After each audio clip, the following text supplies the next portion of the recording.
like any other, acting in some ways as if he's already commander-in-chief. Because of that, we're calling this hour the Trump way. The president-elect sat down with us for his first in-depth interview since he started naming his cabinet and setting his agenda for an administration that starts in less than 6 weeks.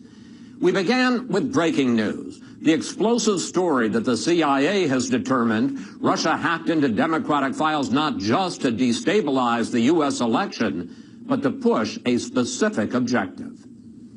According to the Washington Post, the CIA has concluded that Russia intervened in the election to help you win the presidency. Your reaction? I think it's ridiculous. I think it's just another excuse. I don't believe it. I don't know why. And I think it's just, they talked about all sorts of things. Every week it's another excuse. We had a massive landslide victory, as you know, in the Electoral College. I guess the final numbers are now at 306, and she, down to a very low number. No, I don't believe that at all. You say you don't know why. Do you think that the CIA is trying to overturn the results of the election or somehow to weaken you in office? Well, if you look at the story and you take a look at what they said, there's great confusion. Nobody really knows. And hacking is very interesting. Once they hack, if you don't catch them in the act, you're not going to catch them. They have no idea if it's Russia or China or somebody. It could be somebody sitting in a bed someplace. I mean, they have no idea. So why would the CIA put out the story that the Russians wanted you to win? Well, I'm not sure they put it out. I think the Democrats are putting it out because they suffered one of the greatest defeats in the history of politics in this country. And frankly, I think they're putting it out. And it's ridiculous. We ought to get back to making America great again, which is what we're going to do. And we've already started the process. You've said repeatedly you don't believe the intelligence community's analysis that the Russians were involved. But take a look. They're not sure. They're fighting among themselves. They're not sure. But the question is, these are the folks you're going to have to rely on to know what's going on in the world. Of course, they've made changes, at the top. I mean, we're going to have different people coming in because we have our people, they have their people, and I have great respect for them. But if you read the stories, the various stories, there's disputing. I mean, they're disputing, and certain groups don't necessarily agree. Personally, it could be Russia. I don't really think it is, but who knows? I don't know either. They don't know, and I don't know. I just want to ask you about your skepticism about the intelligence community. You are getting the presidential daily brief only once a week. Well, I get it when I need it. But is there some skepticism? First of all, these are very good people that are giving me the briefings.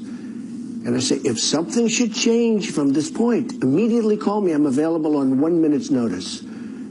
I don't have to be told, I'm like a smart person. I don't have to be told the same thing and the same words every single day for the next 8 years. Could be 8 years, but 8 years. I don't need that. But I do say, if something should change, let us know. Now, in the meantime, my generals are being briefed, and Mike Pence is being briefed, who is, by the way, one of my very good decisions. He's terrific. And they're being briefed, and I'm being briefed also. But if they're going to come in and tell me the exact same thing that they told me that, it doesn't change necessarily. Now, there'll be times where it might change. I mean, there'll be some very fluid situations. I'll be there not every day, but more than that. But I don't need to be told, Chris, the same thing every day, every morning, same words. Sir, nothing has changed. Let's go over it again. I don't need that. President Obama just ordered a full review of Russia's involvement hacking in the election, and Democrats are now calling for hearings. Do you think this is part of an effort to undercut you? Well, it could be. I think President Obama has been terrific. He's been, very respectful of the process and everything else. So I saw that. But, and I want it too. I think it's great. I don't want anyone hacking us. And I'm not only talking about countries. I'm talking about anyone, period. But if you're going to do that, I think you should not just say Russia. You should say other countries also, and maybe other individuals. It's not necessarily. But do you think there's a political effort here? It could be. I mean, it could be. Hey, look, we had many people are saying one of the great victories of all time. They're very embarrassed. We'll have much more of our exclusive interview with Mr. Trump a little later. Who will he choose for Secretary of State? And will he really cut all ties to the Trump businesses? But first, we also went on a road trip with the president-elect to the Army-Navy game. a rivalry dating back to 1890. And along the way, we learned a lot about the style of our new commander-in-chief. We pulled out of Trump Tower in a full-scale presidential motorcade. Streets in Midtown Manhattan were blocked off, and the crowds watching signaled how they felt about the president-elect. At LaGuardia, we drove right up to Trump Force One. It was the first time we could find a president-elect was going to an Army-Navy game. Mr. Trump climbed on board the plane he says is a step up from Air Force One. Much of his team was there. Chief of Staff Reince Priebus and Senior Advisor Steve Bannon, National Security Advisor General Mike Flynn, and Rudy Giuliani, who just took himself out of the running for Secretary of State. Once we'd leveled off, I asked the president-elect about his new life. Army-Navy game. In a sense, is this your unofficial debut as Commander-in-Chief? No, it's just something I've wanted to see. It's beautiful. It's hopefully going to be a good game, but really just something I want to see. It's the armed forces the way I look at it, and I love and respect the armed forces. I mean, it's going to be, I think we're going to have a good time. You spent 5 years at the New York Military Academy, a boarding school, where you became the captain of cadets. What did you learn there about military discipline? Well, I learned that I respected it, and I respect people in the military, and I always have, at least since I've been there. And we had military people there. We had drill sergeants and colonels, and we actually had a general, and I always respected those people. And I learned that at a young age, they're terrific. There is a lot of curiosity about your lifestyle as president. Are you going to live in the White House? Are you going to spend most of your time at Trump Tower? Yeah, no, I'm going to live in the White House with my family. Barron's going to finish up school because he's got just a couple of months to go, so it's a little hard to take him out of school. And Melania will be back and forth for that first couple of months. No, we'll be staying in the White House. You talk about the fact that Mrs. Trump is going to stay back in New York with Barron until he finishes school. Are you going to be lonely rattling around in the White House by yourself for a few months? No, I'll be working. It's a very special place, and it represents so much. And there's a lot to do. There's a lot to do, more than I even thought. It's so many things we can do to make America great again. And that's what it's all about. And I'll be working. I won't be lonely at all. Are your daughter Ivanka and her husband Jared Kushner, are they moving to Washington? Well, we're working that out right now. They're both very talented people. I won't be involved in my business at all, even though I have a legal right to be under the laws, as you know, because the president has a certain doctrine that he can do things, but I just don't want to do it. Even if I could do it, which I'm allowed to, I wouldn't want to do it. I want to devote my time. What about them? Are they moving down? Well, theirs is a little bit different, and I think we'll have to see how the laws read. I would love to be able to have them involved.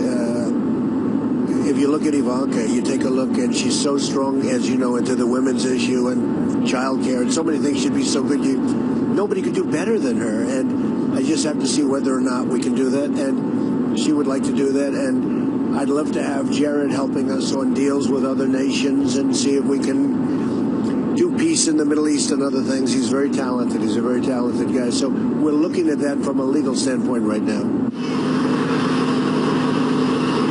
Then it was on to the stadium for the game. First, a meeting with a group of Army cadets and Navy midshipmen. Who's going to win? Who's going to win?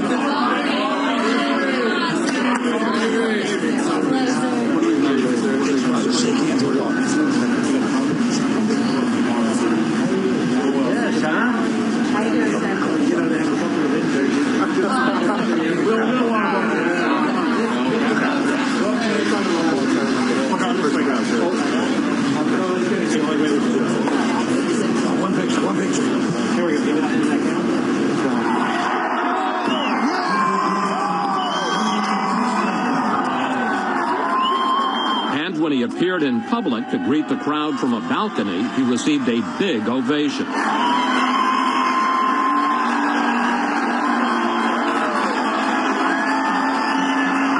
Later, we asked the president-elect about attending a game that now has special resonance for him. So what do you think? I think it's fantastic. These are incredible people. You see the enthusiasm, the spirit. Incredible. You're going to be the commander-in-chief in 6 weeks. Yeah. You're going to be in charge of these young men and women. Thoughts about that? Big responsibility. We have to make the right decisions. It really is. It's a daunting responsibility, and we'll do the job. And if you missed it, Army beat Navy 21-17. Its first victory over the midshipmen in 15 years. Coming up, much more of our exclusive interview with Donald Trump. We ask him to clear up exactly where he stands on climate change and about that big cabinet pick he still has to make for Secretary of State. As Fox News Sunday continues its special coverage of the Trump way. And we're back now with our exclusive interview with Donald Trump. The campaign is over, but the president-elect continues to break the rules when it comes to building his administration and setting his agenda. And that's where we began this part of the conversation. We're calling this program the Trump way because I got to tell you, in almost 40 years of covering presidential transitions, I have never seen anything like this. You are setting markers for foreign countries. You're telling corporations and unions what to do, and you're not even in office yet. What can we expect when you're actually the president? My attitude, I want to make good deals for this country. I don't need a $4.2 billion airplane to fly around in, okay? I don't need that. And especially when it's totally out of control because, they've lost control of it. And I let them know that I don't want this. I just see things that's so incredible. You look at the F-35 program with the money, the hundreds of billions of dollars, and it's out of control. And the people that are making these deals for the government, they should never be allowed to go to work for these companies. They make a deal like that, and then a year later or 2 years later or 3 years later, you see them working for these big companies that made the deal. I'm going to put a very, lobbyists I'm doing. This is bigger than the lobbyists. When people order from these massive companies, these massive deals, I don't want the people that are making these horrible deals, the overruns, the cost overruns. I don't want them going to work for the companies after the deals are made. They should have a lifetime restriction. In the last few days, you have named cabinet heads, department agency people, at EPA, at Labor, at Health and Human Services, Education, who are diametrically opposed to what those agencies have been doing for the last 8 years. Fair to say that you're going to take a wrecking ball to the Obama legacy? No, I don't want to do that at all. I just want what's right. EPA, you can't get things approved. I mean, people are waiting on line for 15 years before they get rejected, okay? That's why people don't want to invest in this country. I mean, you look at what's going on, and you can look at a jobs report, but take a look at the real jobs report, which are the millions of people that gave up looking for work, and they're not considered in that number that's less than 5%, okay? I mean, we have jobs that are in the pipeline, and I deal with all the executives, the big ones and the small ones. I have really gotten to know this country, and when you have to wait 10 and 15 years for an approval, and then you don't even get the approval, it's no good. So we're going to clean it up. We're going to speed it up. And by the way, if somebody is not doing the right thing, we're not going to approve.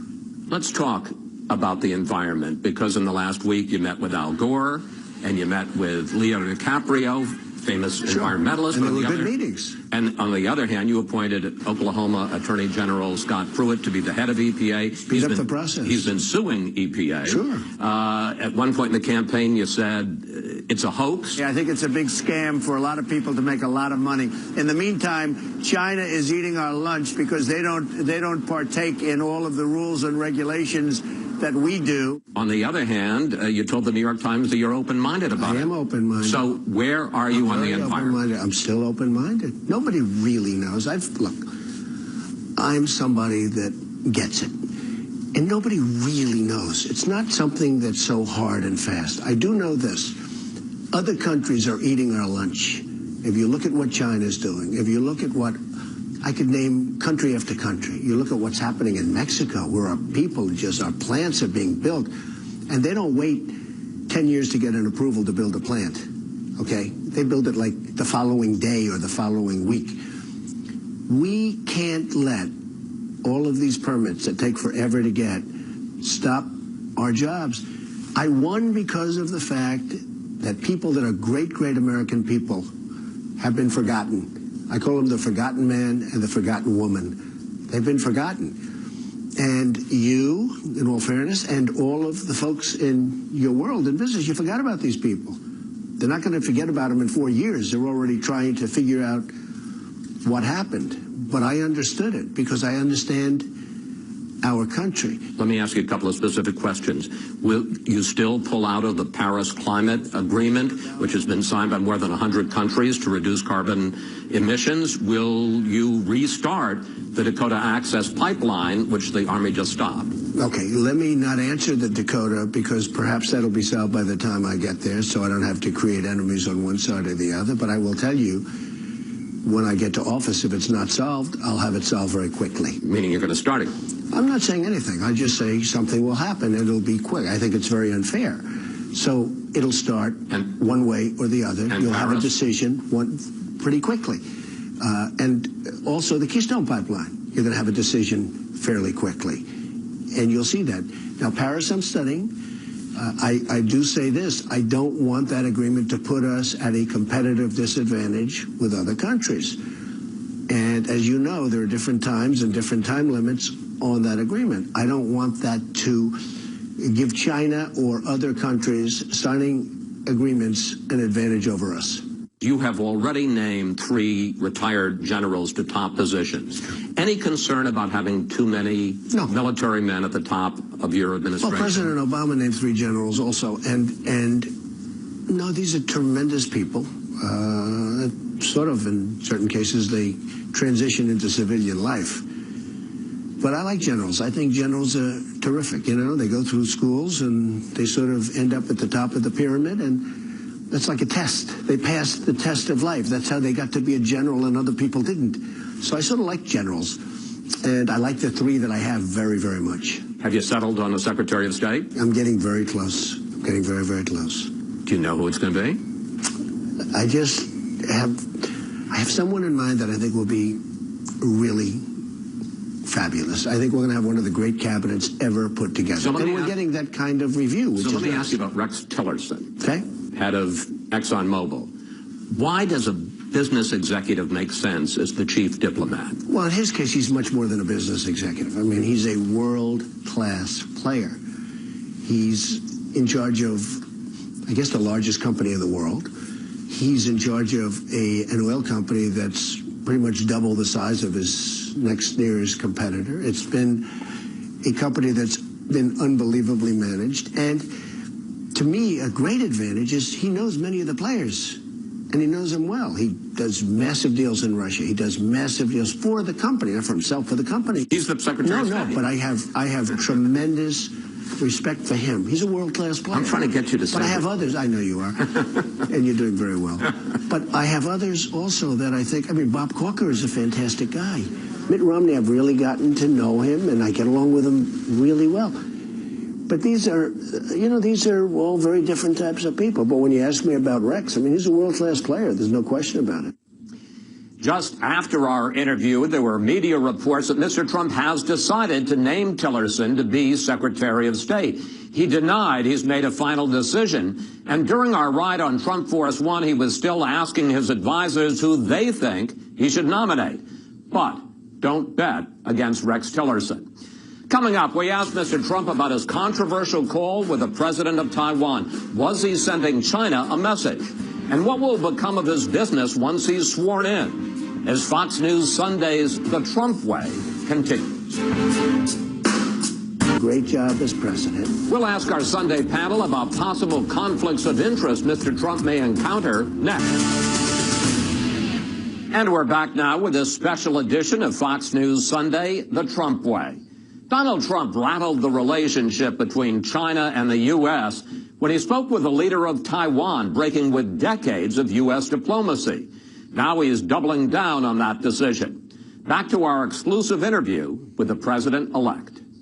You recently took a call from the president of Taiwan. And on the Sunday shows, including ours, some of your top aides said, oh, it was just a congratulatory call. But the next day, some of your top aides said, no, in fact, you had been thinking about this for weeks in advance to send a message. It's all wrong. So which is it? No, it's all wrong. Not weeks. I took a call. I heard the call was coming probably an hour or two before. I fully understand the one China policy, but I don't know why we have to be bound by a one China policy unless we make a deal with China, having to do with other things, including trade. I mean, look, we're being hurt very badly by China with devaluation, with taxing us heavy at the borders when we don't tax them, with building a massive fortress in the middle of the South China Sea, which they shouldn't be doing, and frankly, with not helping us at all with North Korea. You have North Korea, you have nuclear weapons, and China could solve that problem, and they're not helping us at all. So I don't want China dictating to me, and this was a call put into me. I didn't make the call, and it was a call, very short call, saying, congratulations, sir, on the victory. It was a very nice call, short. And why should some other nation be able to say, I can't take a call? I think it actually would have been very disrespectful, to be honest with you, not taking it. You recently intervened with Carrier to save about 1,000 jobs from moving to Mexico. And you've said at one of your rallies, you're asking for a list of 10 companies that are thinking of outsourcing so you can call them as well. Should the President of the United States be calling companies? I mean, how would you have felt if Barack Obama gets on the phone and says, hey, Donald, here's how I want you to do business? I would have been honored. So let me just tell you. Honored? I don't have to do it myself. I have great people. We have top smart people. But it's so easy to do.